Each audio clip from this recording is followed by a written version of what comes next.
Hello guys, welcome back to my channel. तो आज मैं आपको बताने वाला हूँ 10 स्ट्रॉन्गेस्ट कैरेक्टर इन लुकिज्म। पहले नजरिए में लुकिज्म सोसाइटी की परफेक्ट अपीयरेंस की शैलो परस्यू से निपटने के बारे में है। वेबटून का मेन कैरेक्टर डैनियल पार्क उसी का एम्बॉडीमेंट है। आखिरकार डैनियल एक यूनिक ट्रांसफॉर्मेशन से गुजरता है, बदमाशी और भेदभाव का शिकार होने से लेकर अधिक अट्रैक्टिव बॉडी में से एक नए लाइफ का मौका पाने तक। लेकिन जैसे जैसे लुकिज्म की स्टोरी आगे बढ़ती है, यह जुवेनाइल गैंग्स की ओर अधिक शिफ्ट हो जाती है। इसमें ग्रुप्स के बीच राइवल्स दिखाई देती है जो आखिरकार उन्हें एक के बाद एक ब्लडी ब्रॉल में डाल देते हैं। और लुकिज्म के वर्ल्ड में इस तरह के झगड़े कई जनरेशन से चल रहे हैं, जिसमें सबसे यंगेस्ट सेकंड जनरेशन है। लेकिन गाइस, अगर आप इस चैनल पर नए हैं तो इस वीडियो को लाइक करें और चैनल को सब्सक्राइब कर बेल आइकन को प्रेस कर ले। मैं ऐसे ही इंटरेस्टिंग वीडियो आपके लिए लाते रहूंगा। नंबर 10, जैक ली। जैक ली लुकिज्म के अर्लीस्ट एंटोगनिस्ट में से एक है। उन्होंने कई मौकों पर रिन्यूड डैनियल पार्क को भी धमकाया है। हालांकि जैसे जैसे स्टोरी आगे बढ़ती है, वह जल्द ही खुद को छुड़ाना शुरू कर देते हैं। जैक को अपने बॉडी स्किल्स पर प्राइड है। कुछ नोटेबल कैरेक्टर को लेकर अनफॉर्चुनेटली उनका बॉक्सिंग स्किल ही उन्हें लुकिज्म के अदर फाइटर के बराबरी में खड़ा करने के लिए पर्याप्त नहीं है। लेकिन यह अब सच नहीं है, क्योंकि वह डायरेक्ट बॉक्सिंग में उतर जाता है और फर्स्ट जनरेशन के किंग गॉन सब्जी का प्रोटेक्शन लेता है।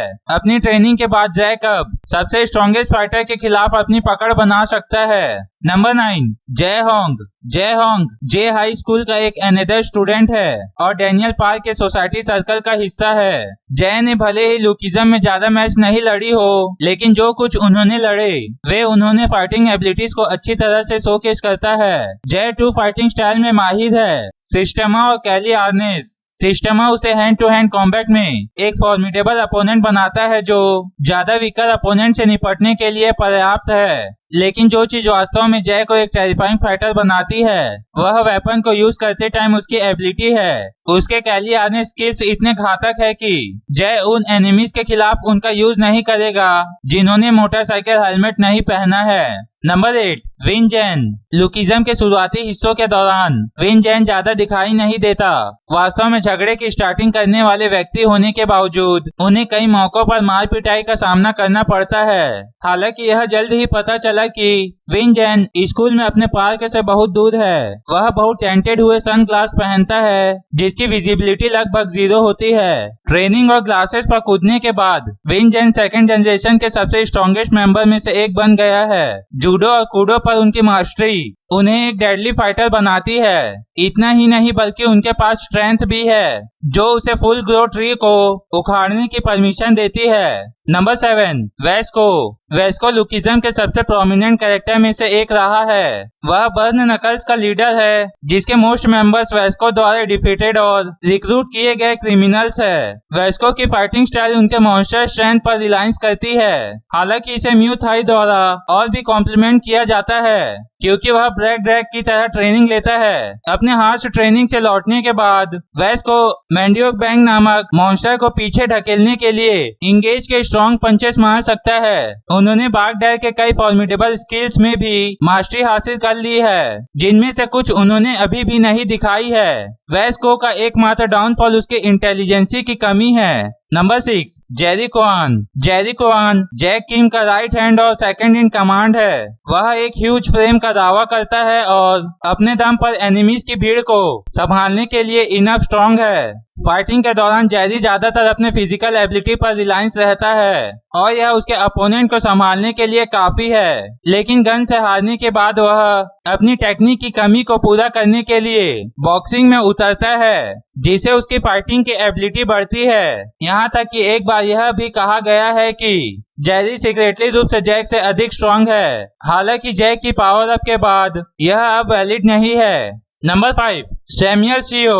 सैमुअल सीओ हार्ड वर्क की डेफिनेशन है। वह अपने ओन एफर्ट के माध्यम से रैंक पर चढ़ा है, हालांकि चेंजिंग अलायंसेस के माध्यम से, और वह ऐसा कर सकता है क्योंकि उसके पास इसका सपोर्ट करने का स्किल है। सैमुअल एक बीस्ट के समान है जो अक्सर अपने अपोनेंट को रिक्वायरमेंट से अधिक पीटता है। वह बहुत रेजिलेंस है और फर्स्ट जनरेशन के किंग के अटैक को भी झेल सकता है। उसने मास्टरी को भी पार कर लिया है, जिससे उसकी फाइटिंग की एबिलिटी और बढ़ बढ़ जाती है। सैमुअल को जैक किम और डैनियल पार्क के बराबर भी दिखाया गया है। नंबर 4, जैक किम बिग डील के लीडर होने के नाते बड़े अमाउंट में स्ट्रेंथ रखते हैं। जैक की fighting style mix martial art और गार्बियन किम की स्ट्रीट फाइटिंग का मिक्सचर है। इस कॉम्बिनेशन ने उन्हें एंटायर क्रू की कमांड संभालने की परमिशन दी। जेरी को एक बार जैक से अधिक स्ट्रॉन्ग कहा जा सकता था, लेकिन जैक को पावर अप का फेयर शेयर मिला है। जैक एक ही टाइम में यू शॉल और जाइलोन वर्क के पास मौजूद दो सबसे स्ट्रॉन्गेस्ट फाइटर से मुकाबला करने में भी एबल है। हालांकि जैक उन दोनों को हराने में फेल रहा है, फिर भी उनके खिलाफ टिके रहना उसकी स्ट्रेंथ का प्रमाण है। नंबर 3, इलाई जैंग। जबकि सैमुअल बीस्ट जैसा हो सकता है, इलाई जैंग की फाइटिंग स्टाइल को एनिमलिस्टिक कहा जाता है। फाइटिंग जारी रखने के लिए इलाई कुछ भी और हर चीज का यूज कर सकता है। इसमें अपने अपोनेंट की बॉडी और वेपन्स का यूज करना शामिल है। जबकि इलाई ने एक एनिमलिस्टिक बच्चे के रूप में स्टार्टिंग की थी। गन द्वारा उसे अपने पोटेंशियल में लेने के बाद उसकी एबिलिटी और भी बढ़ गई। गन के ट्रेनिंग ने एलाई को एक फाइटिंग मॉन्स्टर में बदल दिया, लेकिन वह टॉम ली ही थे जिन्होंने एलाई में बेस्ट प्रदर्शन किया। उसकी फाइटिंग स्टाइल को शेयर करते हुए टॉम ली ने अपनी फाइटिंग एबिलिटी को अपने अंदर ग्राइंड कर लिया। अब एलाई फर्स्ट जनरेशन किंग से भी मुकाबला कर सकता है। नंबर 2, जोहान शियोंग को सेकंड जनरेशन के सबसे स्ट्रॉन्गेस्ट मेंबर में से एक माना जाता है, और यहाँ तक कि अन्य लोग भी उसकी एबिलिटीज को एक्नॉलेज करते हैं। अन्य लोगों के विपरीत जिन्हें इस टाइम जहाँ है वहाँ तक पहुँचने के लिए कड़ी मेहनत करनी पड़ी है। जोहान उन कुछ प्रभावशाली लोगों में से एक है। जोहान अपने अपोनेंट की टेक्निक के सिंपली में उनकी नकल कर सकता है, और यह सिर्फ एक चीप नकल नहीं है। जोहान प्रत्येक टेक्निक को पूरी तरह से एग्जीक्यूट करता है। जबकि जोहान अनडिनाइबल रूप से पावरफुल है। उनकी वर्जन डे बाय डे खतरनाक होती जा रही है, और यह उसकी सबसे बड़ी वीकनेसेस बन गई है। वह अभी भी एक ताकतवर फोर्स है।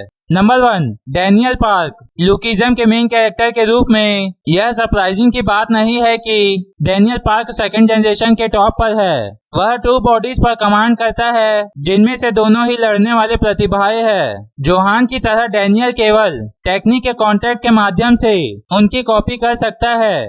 यह गन को वह सब कुछ ड्रिल करने की परमिशन देता है जो वह जानता है। इतना ही नहीं बल्कि डैनियल अल्ट्रा इंस्टिंक्ट को भी एक्टिवेट कर सकता है, जिससे वह सबसे स्ट्रॉन्गेस्ट फाइटर को भी टक्कर दे सकता है। तो इसी के साथ इस वीडियो को यहीं खत्म करते हैं। अगर आपको ये वीडियो अच्छी लगी हो तो इस वीडियो को लाइक करें और चैनल को सब्सक्राइब कर ले।